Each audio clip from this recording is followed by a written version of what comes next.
All right, well, I think I can officially go ahead and get started. Hi, everyone. Thanks for being here today.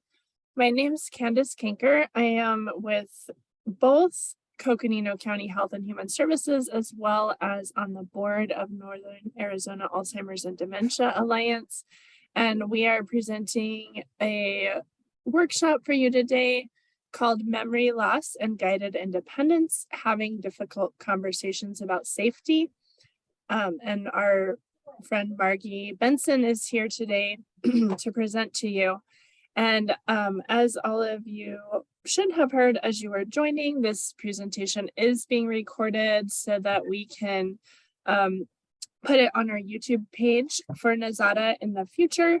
So please keep that in mind. If you don't want to be seen on camera, you can just turn your camera off and that's fine.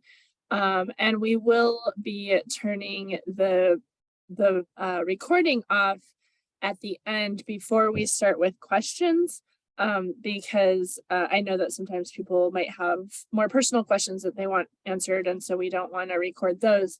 But with that in mind, I will also be monitoring our chat box, which already we have a yippee for Margie in the chat box. And so if you do have questions that you would like answered as we go through the presentation, you are welcome to put those in there, and I can bring those to Margie's attention. And then I'm also going to put my email address in the chat box. So if you're having issues, you can email me and hopefully I will see it and I might be able to help you. So without further ado, I will introduce Margie. So she is our lead caseworker at senior services here at Coconino County Health and Human Services, where she has worked for 4 years. And prior to that, she worked at Catholic Charities as a veteran service navigator. Margie retired from Flagstaff Police Department after 32 years of service and currently has her own business teaching safety and defensive firearms. Her certifications of training include completions from the NRA, Well-Armed Women, and Gunsite Training Academy. And she is here today to talk to us about safety as it pertains to Alzheimer's, caring for people with Alzheimer's, dementia. So Margie, thank you for being here today, and I will turn it over to you. Thank you very much, Candace. For those of you that have been Zoom experts, it's different to go on screen and talk about something that's so near and dear to your heart. But I thank you all for coming. And it's really nice to know that some of my colleagues are out there because I can see their friendly faces, which gives me a lot of support too. Safety is something that is a priority for us at Senior Services for many reasons.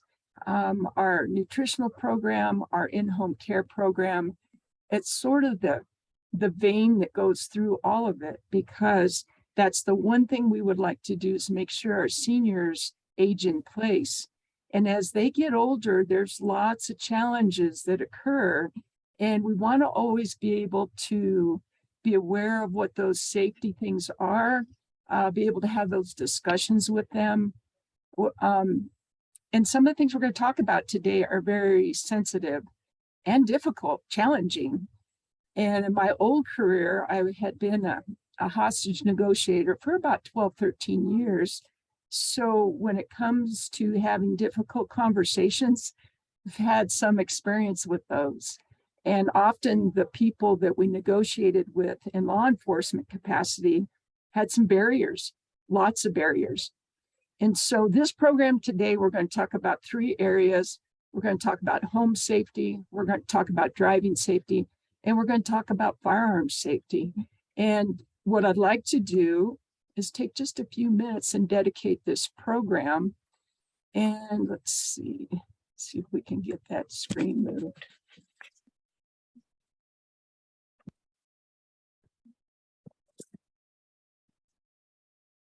I'd like to just share a few minutes with you about who was really important in my decision to talk about these things. I don't know if any of you lived in Flagstaff for the last 5 or 10 years, but Flagstaff Police Officer Daniel Beckwith, I worked with for quite a while. And after I retired, he was involved in a shooting, which involved a 78-year-old subject who was suffering with some dementia. He was, the call came, it was down in Old Town Flagstaff, and the call came to an apartment complex. And the call was that there was an elderly man displaying his firearm. And so it was pretty scary. And he got there. And after several requests from him to put the gun down, he did not. And he pointed the gun at Officer Beckwith and was met with lethal force. The elderly man died. Officer Beckwith had to go through what's called an internal affairs investigation. And he was on what they call administrative leave for probably about a year. And then things got really bad for him and he took his own life. He committed suicide.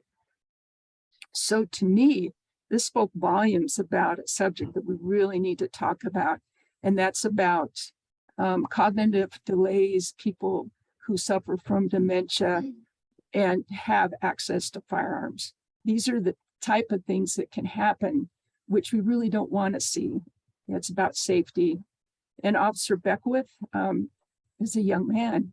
And as you can see, he was 28 years old. He had spent 4 years in Afghanistan. He was a veteran.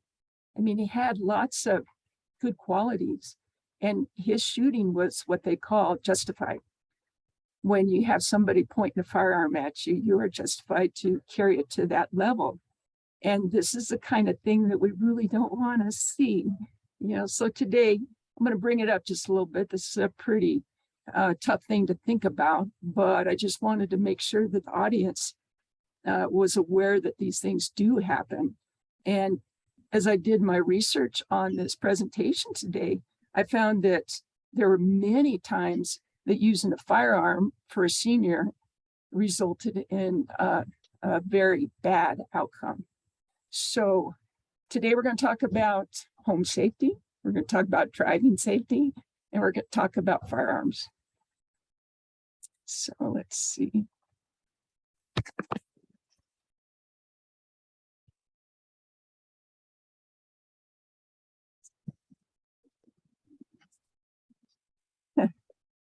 So let me talk about senior services just a little bit, being that I think most of my colleagues that are on know what our program is about. But for some of you that don't, our program is an umbrella encompassing all kinds of things: nutrition, in-home care, referrals, assistance with applications, assistance with getting vaccinations, which is what we really spent quite a bit of time on during the COVID vaccine situation, because most of our seniors don't have any idea how to use a computer, how to get registered for a vaccine.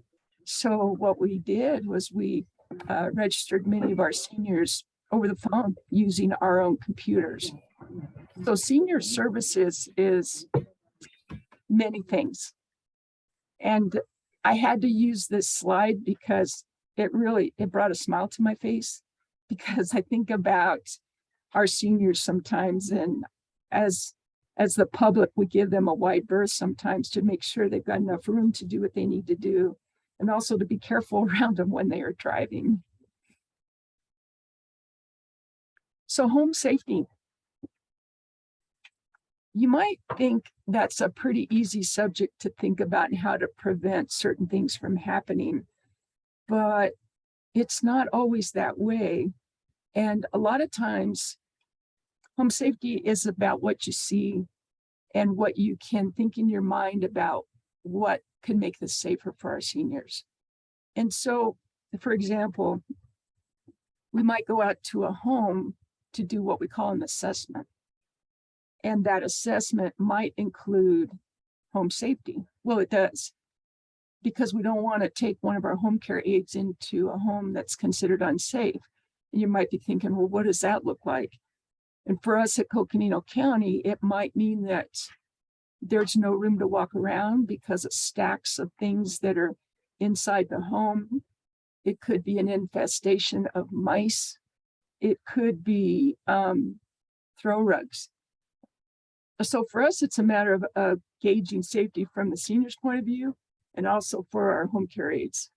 So the first thing I look for when I walk up to a home, I go back to police training because when you pull up to a home, you should never pull up into the driveway. You pull up into the driveway, you automatically have to back out if you need to get somewhere. So that might take some time. So as far as courtesy goes and safety, I always advise our home care aides to park on the street so that you have easy egress and access to your vehicle if you need to. You don't know that. So walking up to the house can be a little awkward sometimes because you don't know who's inside the home. You're expecting your senior to be there, but also, do they recognize that you're from the county? You know, that's one of the things. We always have our ID on us. We always try to tell them that we're on our way and that we're going to be at their doorstep. What I look at is the growth of the front yard. What does it look like? Are there bushes and trees covering the windows? Can they see outside of the window? Is there just a little bitty crack in the curtains that they're looking out of? Those are going to start to tell you a story. What does the light look like at the door? Is it broken? Is there one? What does that look like? And it's so you start thinking about safety from the very get-go, from the moment you knock on that door. When you ring the doorbell, does it work? Or do you have to knock on the door? That might tell you that the house is in disrepair, or the senior may not hear you if you're knocking on the door. So you might have to knock a little bit louder. That will tell you that the senior might have some hearing impairments.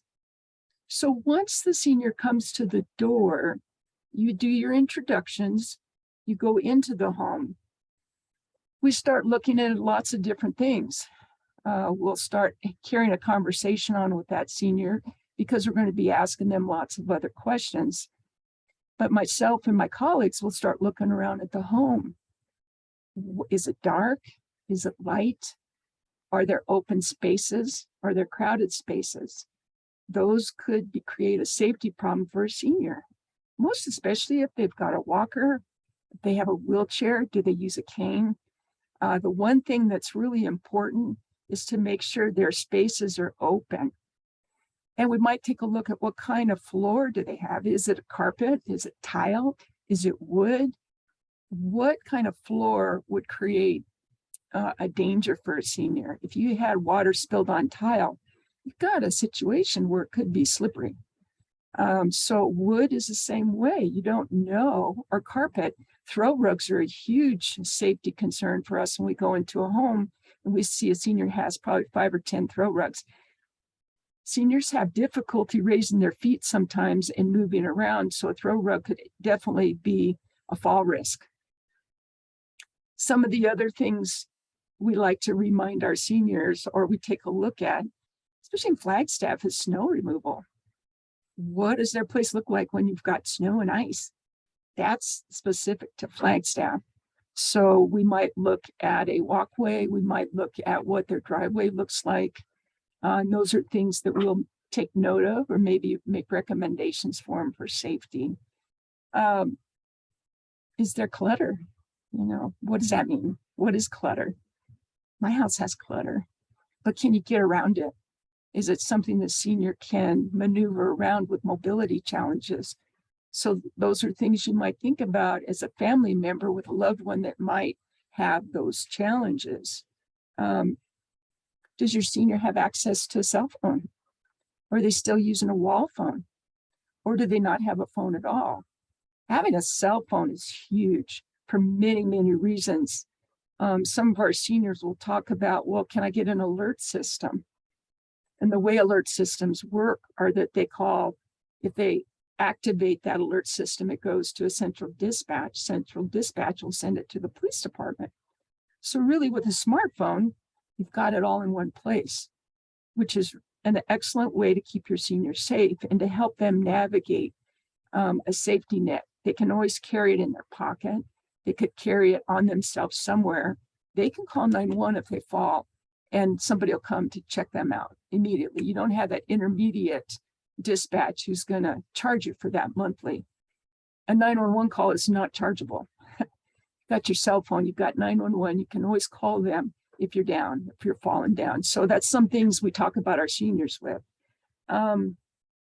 Is there enough light in the house? I know a lot of seniors who would take the high intensity light bulbs, take those out, put the lower ones in because it was cheaper. Well, now that they've got the light bulbs are much better than they used to be, it's really important that seniors can see better, because it's very common for them to have visual problems. It could be cataracts, it could be just macular degeneration. Vision is hugely important in their homes. And there's all kinds of gadgets they can get that might be, you know, smart lights or clap lights that go on when you clap your hands. There's a lot of gadgets that can be put in place for your senior that might make things a little bit easier. If they even know how to use Alexa, Alexa is tied into all these smart gadgets, and you can just tell her what you want. I haven't seen too many seniors' homes that look that way, but I know there's things out there that could make a senior's life a lot easier. And here's the reality, folks, is that we're going to have so many seniors over the age of 65 here in the next 10 years. And as that progresses, by the year 2050, there will be more seniors over 65 than there are 18 and under. That's been statistically proven. It's called the grain of America. So we are going to see more and more seniors who will be needing accommodations in their home, and the necessity for safety is huge. So when we're in the home, we're also looking at electrical wires. I'm guilty of it. I've plugged in lots of things to electrical cords, but then I look at it and I go, oh, that looks pretty bad, so we're not going to do that. Some homes don't have the electrical output. They may have one outlet in just one in a room. So you've got a senior who's plugging in all kinds of things. So something to think about that could become very much a fire hazard for those seniors is how their wiring looks and what happens with that. So we're looking for that. And also what we look for are their oxygen tubes. We've gone into homes where those oxygen tubes are everywhere. It's hard for them to navigate with those. And they do know it, but it's still hard to see them sometimes. How many of you seen them where they're clear? Those oxygen tubes are clear, and it makes it hard for them to see them. And they can get tangled around legs of chairs, can be tangled around couches, could tangle around the senior's legs. So that we consider that a safety hazard, but it's always good to be aware of those. So we look for that. Is the furniture appropriate for the home? Is it sturdy enough to handle somebody who might be wall surfing? I don't know if you're aware of that term. I think you probably are, but some seniors don't like using a walker and they don't like using a cane. So if they're visually impaired, they've lived in a home a long time, you'll see them wall surfing, and that's how they get around. So where everything is really important. They'll stay in the same place. And I might be telling you things that you probably already know, but it's good to be aware of that. If you go into somebody's home, you start moving around their furniture, that could create a safety hazard for them as well, because they don't know that that's in that same place. So good to think about those types of things for safety. What about the kitchen? The kitchen is a place that, for safety goes, is huge, because using a microwave is pretty simple unless you put some foil in it. Then you got a problem. Using a burner could be a problem, especially if it's left on. There are things in the kitchen that could create safety issues for seniors. Well, they put something in the oven and forget about it. So the kitchen is a place that we try to, when we go do an assessment, we take a look at it. Where are things in the kitchen? Are there things so high up that they have to reach to get it? Probably not a good idea, because it could fall on their heads, or that reaching motion could be challenging for them. Where are their chemicals for cleaning the home? Are they under the sink? Are they somewhere that they can get to easily? So A lot of our senior clients are in subsidized housing. So those rules and regulations for those seniors are pretty good. It's pretty safe. But there's always those that live in personal homes. They may have a trailer, they may have a home, they may be in your home. So what we think of as a younger person is one thing, but as a senior, you start thinking about other things. And I have to tell you, I have a 2-year-old granddaughter. So I think about those things all the time. I didn't, 20 years ago, I didn't think about those safety things because my daughter was old enough and gone. But with seniors, it's almost as if you're toddler proofing your home.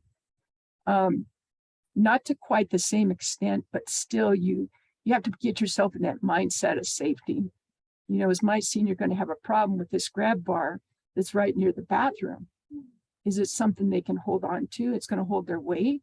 Or is it something that's going to come out of the wall when they grab it? Grab bars are hugely important, but also in the shower, in the bathtub, you've got water and you've got balance issues. So even a senior who has a hard time opening the handles on the sink, how do those look? Can you modify those to make them easier? Kind of just lift up or down, kind of like the ones we have at the county, which are great because if you're washing your hands all the time, you just can use your elbow to push them down or up. Those are things to think about for a senior because they don't have the grip strength. And I say that because it's pretty normal as you age. You're going to lose your grip strength. You're going to lose your eyesight. You're going to your hearing's going to be impaired. So we have to consider those things if we're taking care of a loved one, or if we are taking care of our seniors in our job, like we do at senior services. So safety, those are things we take a look at. Can the seniors see outside their home? That's a good question when we go to the home. Can they see who's coming to their door? Our Meals on Wheels program, we have a delivery of meals Monday through Friday from 11 to 1. And the seniors in the beginning are a little hesitant, who's knocking at my door? But as soon as they know who their driver is and they can see who it is, they become less nervous and less stressful. So it's a safety thing. And I always look at our seniors' homes and they see who's coming up to the door. Is it a UPS driver? Who is it? And how do they open the door? Those are things seniors living by themselves. Most of them are pretty good about it. They're going to, try to find out who's there. Some have people, some don't. But I always look to see, can they see outside? And what I also try to talk to them about is how do they do their lights? At night, they should always have their light on out front, but they need to have their blinds closed so that people can't see what's going on in their home at night. It's amazing to me. And I guess it's all this police background I've got of driving down neighborhoods, and you can see everything that's going on in somebody's home, everything. And not so good because little burglars often will be cruising down neighborhoods and they can see what's going on inside the home. Criminals who would take advantage of somebody because of that. So I always tell my seniors, if they have blinds, you always want to face them up, not down. There's all these security things that just a few minutes of thinking about it might make their place a little bit safer. I really believe in lights on the outside of your home. And I know we're a dark city. And I know that because as a graveyard police officer doing patrol, seeing at night was a huge challenge.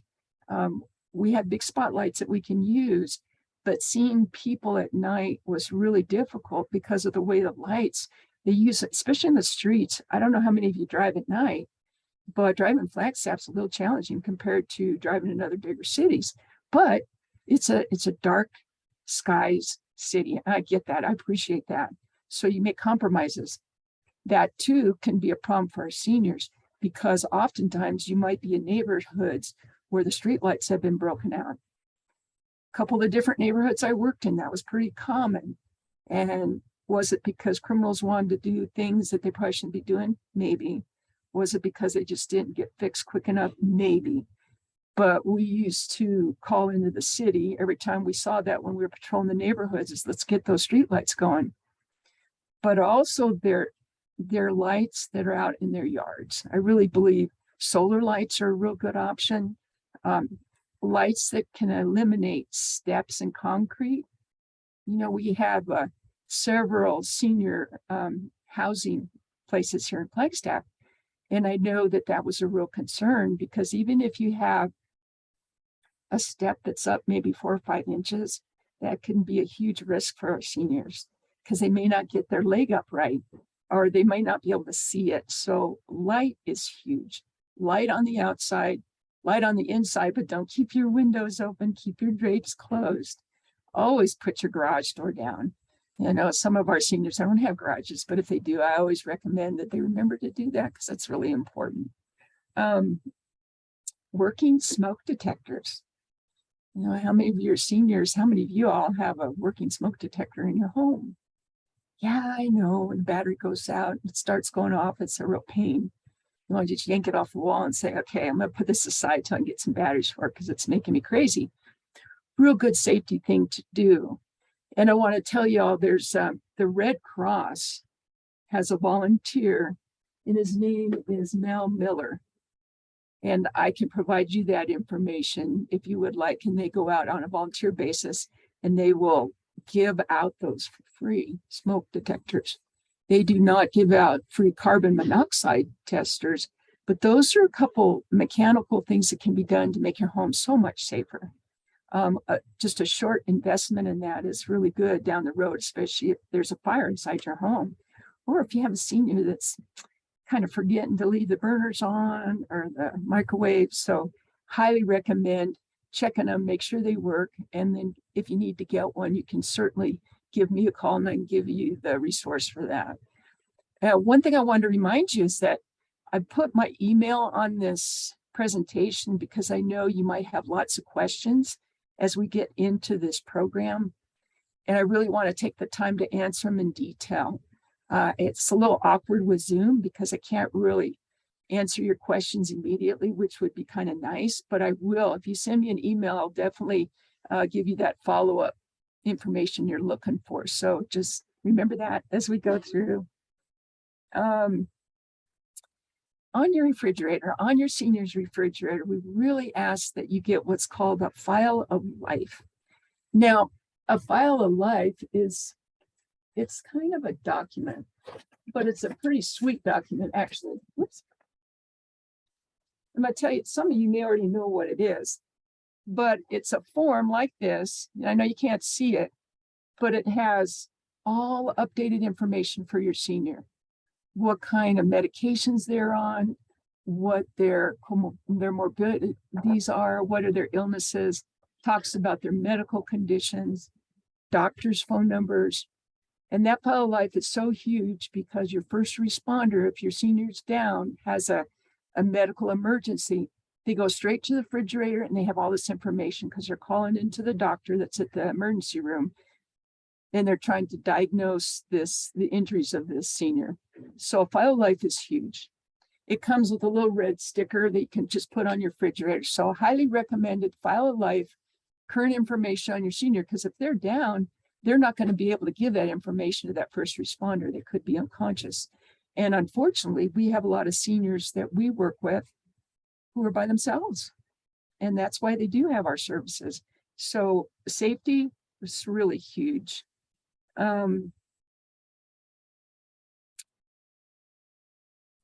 Falls are really something that our seniors experience on a regular basis. And I'm not going to spend a whole lot of time on falls. And I'll tell you why. There's been so much information on falls with some of our other programs. But I am going to talk to you a little bit about falls statistics, because what happens with falls.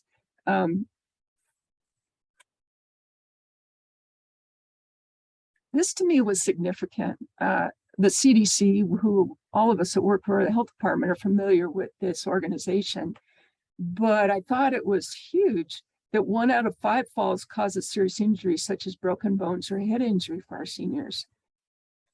And what we've also noticed in senior services is that once a fall starts, once a senior has a fall, it seems to get progressively worse.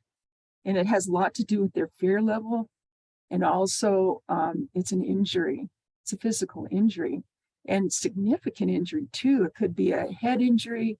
It could be a broken bone. Each year, 3 million older people are treated in the emergency department for fall injuries. And then we live in Flagstaff. The winters are a little challenging here. Even in Williams, Lisa, you think about the ice and the snow that we have here, the change of climate. We have at least a 40-degree temperature range between night and day. So ice is huge. It's huge for everybody, not just our seniors. But what I've noticed that once this winter starts setting in for our seniors, they stay home for the most part unless the sidewalks are cleared. At our housing places, they do a pretty good job if they've got a southwest sun exposure, but not all places are like that. In Flagstaff, not all places are like that in Williams. So it's significant. The ice and the fall danger for our seniors is huge. Over 800,000 patients a year are hospitalized because of a fall injury, most often because of a head injury or hip fracture. And the hip fractures that occur in hip replacements, our seniors are often having to deal with that type of surgery, which is a major surgery. Falls are most common cause of traumatic brain injuries, TBIs. It's hard enough getting old and losing your memory, having challenges with dementia and Alzheimer's, but then to have a TBI on top of that can make it very, very challenging for our seniors. In 2015, granted that's 7 years ago, the total medical costs for falls totaled more than $50 billion. Medicare and Medicaid shouldered 75% of those costs. Now, that's significant. I think those numbers are huge. And as a case manager for senior services, I always knew it was a problem, but doing my research for this program, numbers speak volumes to me. And that just brought my awareness up. And I know we have other programs here at the county that are working on fall prevention. And there's just lots of things that can happen for safety with falls. Stay physically active if you can. Senior center over here in Flagstaff, the one in Williams, that's pretty active. So our seniors, we recommend that they stay active, to routinely have vision and hearing exams. That is going to be huge for so many things: driving, fall prevention, just general health. And as we know, vision and hearing become challenged as a senior grows older. It does. And it can be real frustrating for those that are trying to communicate with seniors. And I know that's difficult for our staff as well. But what I would say is that all through this presentation, we're going to talk about having the conversations early. When you think about them, have those conversations with your senior in a way that they're still aware of why these things might create a safety problem for them. We all get really busy. We all have these lives that are full of all kinds of things going on. But if you're taking care of a senior that has these challenges, what you're going to hear from me today and probably continuously is, let's have that conversation. Let's talk about it with that senior while they're still able to understand why that's so very, very important. Get enough sleep. I think we all could use that advice. Sleep is important. Don't drink so many beers or so many glasses of wine. I laughed when I read that because I thought, well, yeah, that makes sense. Impairment, alcohol impairment is dangerous, but so is over medication. Some of our seniors might have a list of prescription medications that are pretty complicated and comprehensive. And the interaction between those could render itself a challenge for a senior and their mobility. That's why we a lot of times will recommend that they check with their pharmacist and get a medical review on all their prescriptions. I would highly recommend that because the seniors will tell you, when I take this medication, this is how I feel. So that can become a safety issue for them as well. I know docs don't always have a time to think about that or talk about that, but as a loved one, somebody that's our client, somebody we're working with, It's hugely important to be aware of what their medication interactions might look like. I'm not a doc. Our people that work in our program, we don't have that level of education to be able to say what's good or bad, but we can certainly question things. And a lot of times that's what we'll do. So we'll take a look and see what's going on with them. And if they tell us this is what's happening, then we'll try to get some help for them to figure out what's happening and what's not happening. So what we recommend to our seniors is that they move slower. You could have a senior that's sitting while you're doing your assessment. And I always tell them, hey, I can show my way. I can show myself out. You don't have to get up. That's a transference thing. And that's something we'll look at with their daily activities of living, is how do they transfer from one place to another? And that could be a safety issue for your senior. Do they use their walker to brace themselves? Do they push up off of the chair? Can they use their knees? Do they need their cane? That it can be very much a safety issue, and it could be a fall risk too, depending on how they do that. Oftentimes when we have a senior that's been in rehab, they'll come back to their home, and part of their in-home treatment, their transition treatment, is to show them how to do some of these things. And I can always tell with my seniors when they've had that education, because they're using some of those techniques, but some don't want to use those techniques. This is where you have those conversations with your senior. You want to have them early, and always with a mindset that it's for their safety and it's because you care about them. Your loved one or one of your clients. Sometimes it's easier to have a conversation with a client because it's not that emotional connection that you have with your family. Sometimes your family members, they don't want to hear it from you. They're the older person and they know how to do all these things. So we're going to talk about what might be some good ways to have those conversations. Assistive devices. It's funny because I've had seniors that refuse to use any, and then I have seniors that use all of them. So don't ever forget, they always have their choice too. Those seniors do have choices. But if you can talk to them about the safety part of it and what they're afraid of in a conversation that's non-judgmental or condescending, that's the way to have those conversations.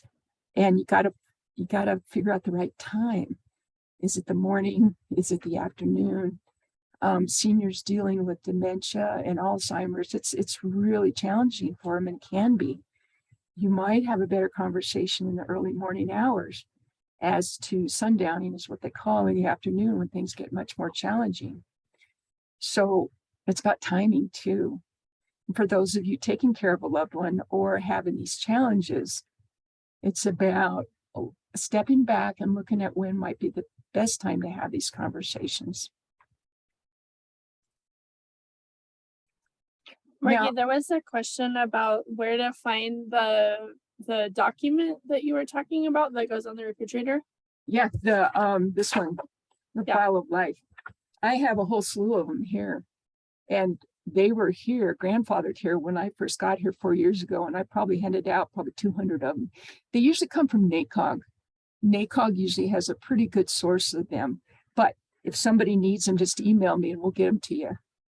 Yeah. And they used to have these magnetic little covers for them they could put on their refrigerator. Ours are just a sticker you put on there, but if they need them, I've got them until we're out of them. I'll be handing them out.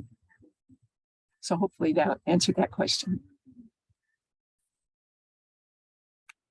So I'm going to move into driving, having that conversation with your senior about driving. Oh my goodness. It's just, I was going to share some stories with you. When I was a police officer for so many years, very long time, I can't tell you how many accidents that I was called to, and there was a senior involved. And it was always a question: should the senior be driving? You get called to an accident, something happened. It was It wasn't just a family member thinking, oh, grandpa needs to not be in his car, because I've watched him drive and it scares me to death. Or, he just ran into another car in the parking lot of Safeway. So there's certain signs that you might see. As all of you know, the street that's just north of the hospital, goes down straight to 180. Are you familiar with that road? Has about 10% grade on it as you're going down to 180. 180, y'all know, goes up to Snowball. Busy, busy, busy all the time. I had a senior that couldn't figure out where the gas and where the brake was. Hit the gas, should have hit the brake. Right through 180, hit the telephone pole there, wrapped it around the telephone pole. One thing that your senior, you might notice, is they're having trouble determining where the gas pedal is and where the brake pedal is. That's a sign. Those are things you're going to be looking at. And you're going to be wondering, oh my God, this scares me. My senior scares me. They might come home, or when you're driving with them, you're scared because of what you see. Things like stopping too short before a light, stopping in the middle of the roadway, not looking in the rearview mirror. I can remember driving as a patrol officer, and please don't take this personally, but because I'm going to be white pretty soon too. But we used to call them Q-tips. Oh my God, there's a Q-tip in front of me. Be careful. Give them space. Because this is what I noticed as a police officer, is a lot of our senior drivers, they wouldn't use any of their mirrors. You can always tell somebody who's driving, and I shouldn't restrict this just to seniors, but it's common with people that are new drivers too. They don't get in the habit of looking in all their mirrors, looking around them. We drive in the United States. Things are pretty concrete. You've got your lanes of travel, you've got your lights. You have to pay attention to signals, please use your signals, especially your signals. In countries like Europe or Malaysia or other places, it's 360. That's how the driving is. You might be on the opposite side of the road. You have to pay attention to everything. And so in reference to that, sometimes the driving is safer because they don't have those traffic rules like we have in the United States. With a senior, sometimes watching them drive can be some of the scariest things I've ever seen. And I asked myself this question: would I rather have a 16-year-old driver or an 85-year-old driver? I'll be honest with you, I would prefer the 16-year-old driver because they may not have the experience behind the wheel, they have reaction time. And that's the problem. Reaction time is huge. How long does it take your brain to determine that something's dangerous and you have to stop? It's kind of like a DUI driver in essence. You might have an impaired driver by chemicals, or you could have a driver that's impaired by cognitive skills, or the lack of, or the slowing down of. It's really concerning me that the vision is impaired. Are their glasses workable for them? Do they need a different prescription? What is their vision like? I don't know how many of you have ever gone to MVD, passed the vision test, couldn't see a thing, forgot your glasses, but you're still passing the test. I've seen that happen more than a few times, and it makes me a little crazy. But as a police officer, we had some ways to take somebody's license away from them. That's really what it's called. It's about requesting to have their license revoked because of their impairments. Physical, vision, hearing. It could be because they can't move in the seat. You always have to do that over your shoulder look, where you're looking over to your left across your shoulder. Some seniors can't move like that. It's a real challenge for them. Most cars have these pillars in between the front and back windows. Some cars, it's really hard. You have a blind spot when you go over your right shoulder. Some cars don't, but there's always blind spots when you're trying to look around your car 360. And that could be an issue with a senior who's driving. their legs may not work very well. They could have pain in their legs. They may hit that brake when they don't mean to. Can they actually move their leg from one pedal to another? Are they confused by which pedal to use, which was a pretty good example on that one crash that I investigated. It was really sad. I did have to request a revocation of her driver's license for the right reason. Now, that was real scary for her. I remember this lady when she got out of the car, she was scared. She wasn't injured. She didn't hit anybody, which on 180 is kind of impossible. How'd you do that? Thread the needle through that traffic that comes out on North on 180. But everybody was okay, except there was a lot of damage. And at that point, I think that was a wake-up call for her. You don't want that to happen to your senior. You don't want it to get to that point where it's a major collision, somebody's life is gone because of an accident. The damage to things because you couldn't tell the distance between the end of your carport and where your bumper is, that distance. So seniors will lose strength too. If you see, not much of a problem anymore, but the older vehicles used to have not automatic steering. I don't know if any of you remember trying to get a truck into a place where you had to really crank that steering wheel. That's how I learned how to parallel park when I was 16, was on a truck that didn't have automatic steering. My arms were sore for weeks after that practice. You don't see that much anymore. You still have automatic steering, but it's still a physical endeavor where those skills are really, really important for driving. So these are some recommendations I have for driving. Let me just share a little bit on NHTSA statistics for you, because National Highway Traffic Safety Administration, love these guys. And as far as being a police officer and accident reconstructionist and doing lots of traffic accidents, writing lots of tickets, they handle all the statistics.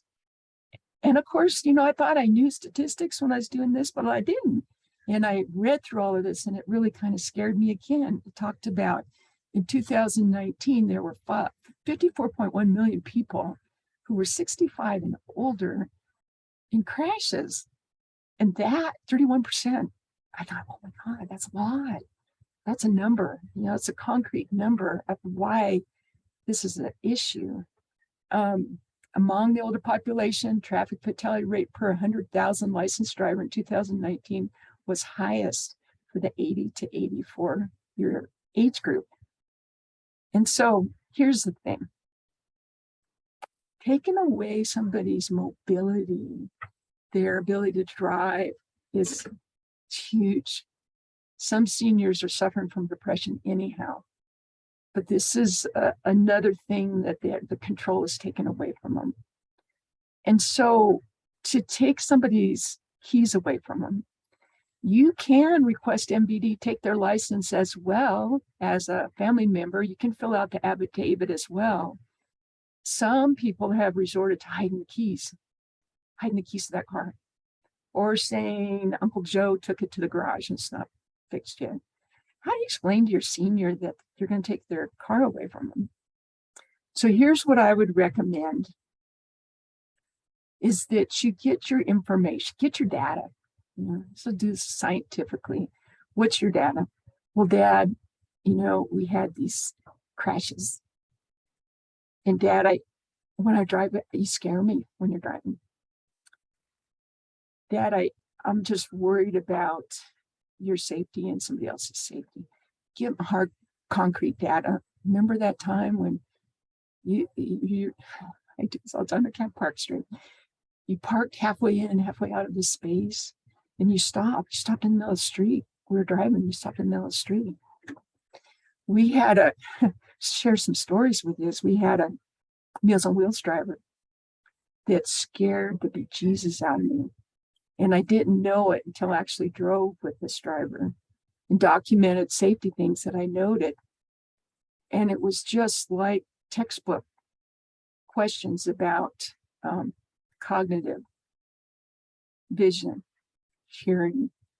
And by the end of our trip, I was like, I'm not going to ride with that person anymore. That person no longer works for us driving our meals to our seniors. But it was because we collected data, we had the conversation, and the safety issue was addressed. A lot easier with an employee than with a loved one. A lot easier with somebody that still is going to have mobility. Your seniors, they still want to have control of something. So okay, gather your data, then approach the conversation with, you'll still have mobility. Make a plan. Make a plan for how are you going to accommodate their freedom of movement. It might be as simple as having Mountain Lift bring them to a congregate meal on a regular basis. It could be a family member driving them around to do the things they need to do so that they still can see their friends. They can still involve themselves in activities that they like. Try to bargain with them so that they know they're not going to be isolated in their home. That happened during COVID, is that many of our seniors were so isolated. It was horrible. And getting back to a congregate setting has been a transition. We're still working on that, getting your seniors out and about so they have that social interaction. Seniors aren't going to like that. But I know sometimes it gets to that point where you have to do something drastic for your senior by taking that car away from them. I almost took some pictures of a couple of our senior living areas in Flagstaff of the cars because those signs were there, the dents in the car, the crashes. Some of the cars are in bad shape. When I park a county car at one of these places, I park way far away.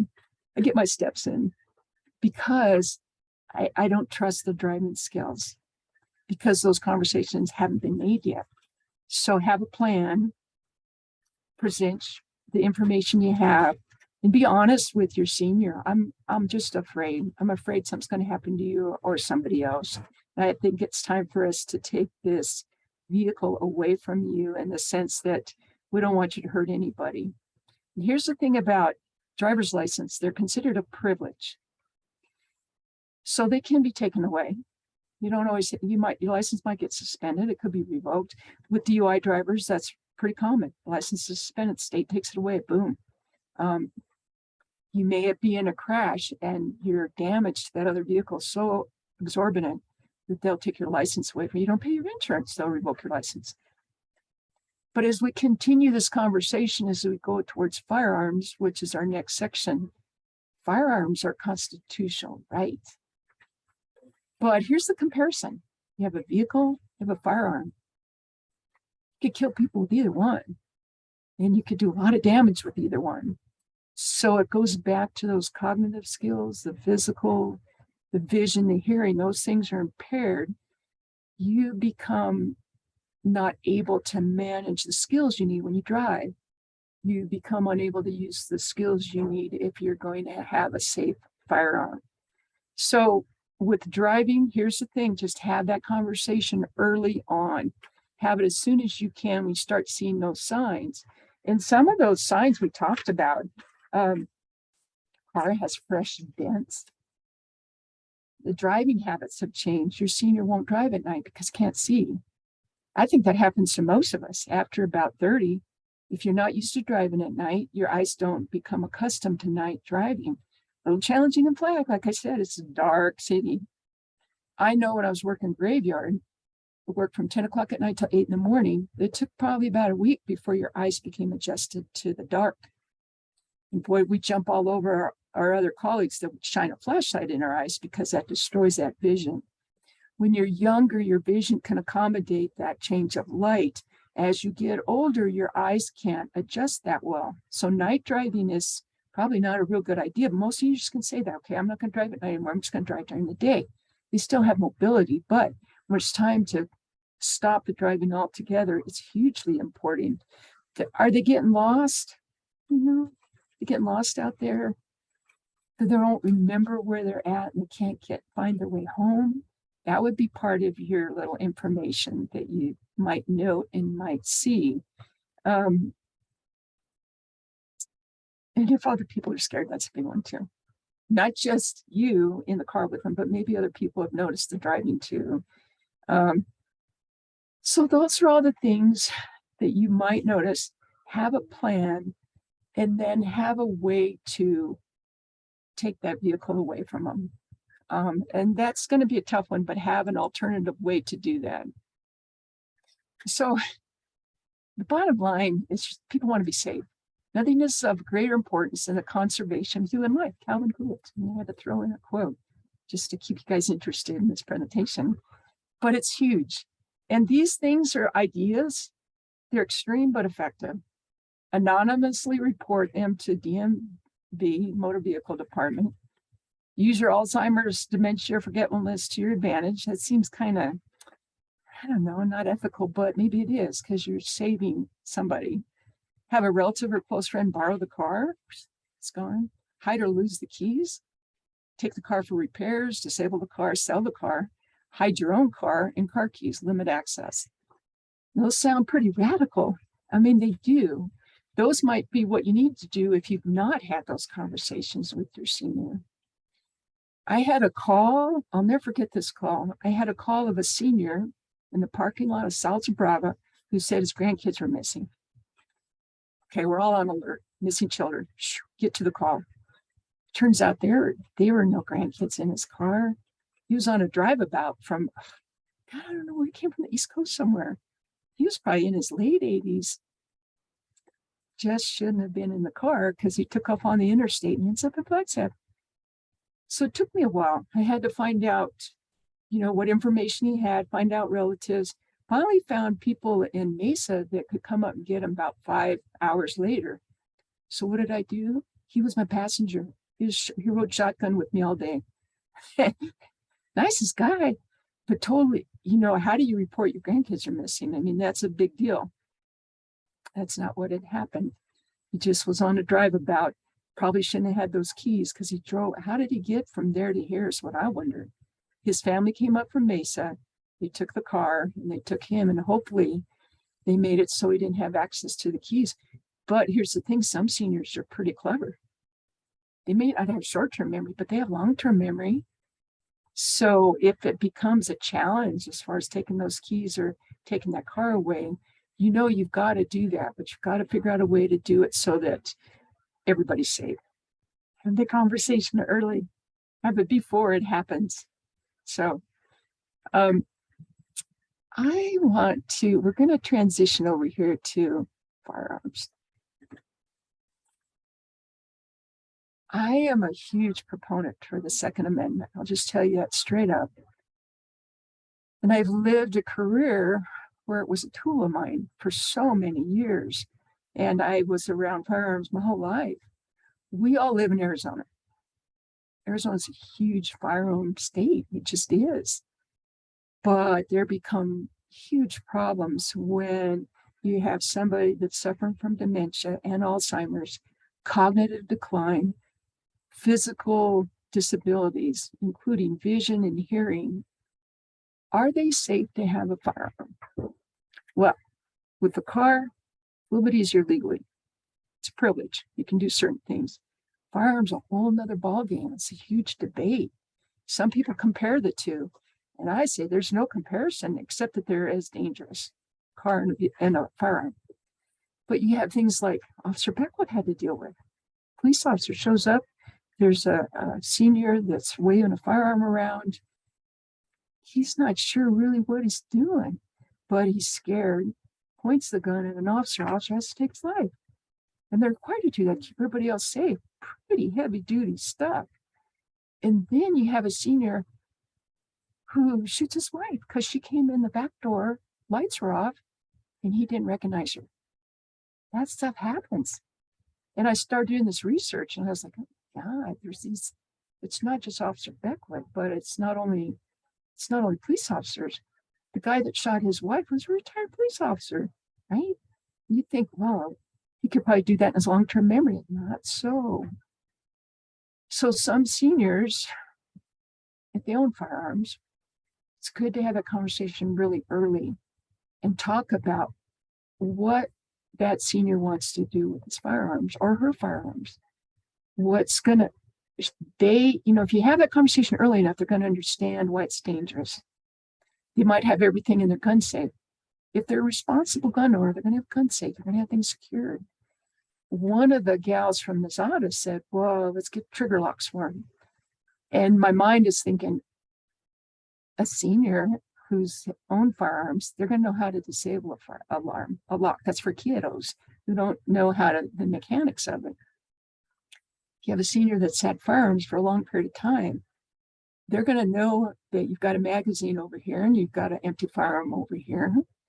You're going to have to be a little smarter about making those unattainable. Do you disarm it, take the magazine out of it, take all the ammo out of it and just leave it to where they have it with them? I don't know. I don't know if that's a good idea or not, because if you have a police officer that responds to something, say your senior, she thinks somebody's breaking in her home. She has an empty firearm. Officer responds. They don't know it's empty. They see the firearm. So I don't know if that's such a good idea or not. But say grandpa lives in Arizona. He lives in, who knows where he lives, down somewhere in Phoenix. He's a retired veteran. He's a retired police officer. And his wife is aware of all this. But what happens when it becomes a point where he doesn't recognize his grandkids, or he doesn't recognize his wife? Could accidents happen? Yeah, you bet they could. Just the fact that it could happen should be enough to have that discussion with your senior. There's such a thing as gun trusts. I don't know if any of you have even heard that. We have the power of attorney for medical, for physical, for financial things for seniors when you do transitional care for your seniors. There's also a form, it's called a gun trust. You have that conversation with your senior, you make it legal. When it's time to put these things somewhere safe, this is what we're going to do. And you have that done before it's an issue, before it's a problem. Will that be a tough conversation? Yeah, it sure will. But if you can have your plan with evidence, the stuff that you are worried about, and you think with your senior that you love, have that conversation, have it early, and have it in place so it's all legalized. As far as, firearm protection, having a gun in the home, not having a gun in the home, 45% of those that are 65 have a firearm. And that was done by a Pew research in 2017. The Pew Institute is a very scientific and empirically data-driven place. So, and that was done on phones. They did all these phone surveys. So I thought that was really fascinating to me. And y'all live in Arizona. I tell you, Arizona is a huge gun advocate state, if you don't know that. As a police officer, what I would supervise our patrol squad. I had a patrol squad, supervised them for probably about 5 years. I would train them as to always expect there to be a firearm in the home, regardless. And so that would keep them safe. Here in Arizona, if you have a senior with a firearm, it's pretty friggin' scary. And I'll tell you, as a hostage negotiator, I've negotiated seniors with a firearm who were threatening suicide. September is also Suicide Awareness Month. And the idea of a senior who's cognitively impaired, and what if he has a chronic or she has a chronic disease? She's in pain constantly. You have access to a firearm, there may be a suicide, like a medical suicide almost. So the availability of firearms and the impairments, those are real red flags to me. Those are things that even with my team we talk about. If we have somebody that threatens suicide, we automatically go to Taros. We have a whole system of how we respond to somebody who's threatening suicide. And so the two of these things, seniors and firearms, is very real for us. And it's very much a public health problem. So here's the safety questions for firearms. If you have a loved one that has them, you have a client that has them. We just changed our care plan 2 years ago to address the firearms in the home when we had our home care aides in the home. We had a situation, we had a senior that had guns everywhere. He was in a couch and he lifted himself up, so he wasn't very mobile. You walk in the door, there's an AK sitting right by him. There's a handgun on the coffee table, all within hand's reach, right? And our home care ade's going to go in and help clean things. So we took care of that. But here's the questions. Do you know where all the guns are as a family member? As somebody who has a loved one that has those, do you know where they all are? Does a person living with dementia have access to them? Can they get them? Put them all in the safe and lock it up and lose key, put it somewhere else. Is it safe for the person with dementia to have them?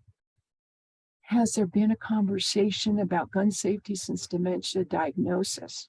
And here's the thing, that they have to have a diagnosis of dementia before things can be put in place to keep them safe. Lots of seniors don't have that diagnosis, and a lot of doctors won't ask that question. Do you own a firearm? Some do, some don't. And I can tell you that because there are times when I carry concealed, and I've been in my doctor's office with my CCW. I just take it out quietly, put it under my pants. They never know that it's there. I do, but they don't even ask that question.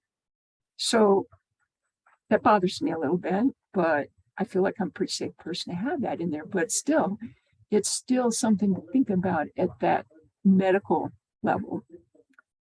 Do you know the options for securing or removing those firearms? I could say guns, I can say firearms. I like to call firearms because that's what they are. Do you have enough experience to disable them? Do you have enough experience to know not to point the muzzle at anybody? It's just these safety things that really help. We used to get calls, the police department would get calls. Somebody would lose their husband, they'd die, and she'd find all these guns in the home. She had no idea what to do with them. Can you just take them? Sometimes we did. Or we showed her how to make them safe, or we talked about it. But at that point, the person that owned them was already passed. Have that conversation with your senior. Have it so that you can not be surprised by what you might have to do later on down the road to keep them safe. So you guys have heard me ramble now for an hour and a half, and I hope that I've given you some things to think about. I hope I've given you some ideas. Please email me if there's any questions you have, because I think that might have triggered a lot of other questions. So we've learned a lot about home safety, driving safety, firearm safety. What are we going to do? We're going to have that conversation as early as we can. And then what are you going to say? You're going to say it with love, active listening. You're going to give them information that they can understand. And then you're going to make a plan and you're going to follow through with it.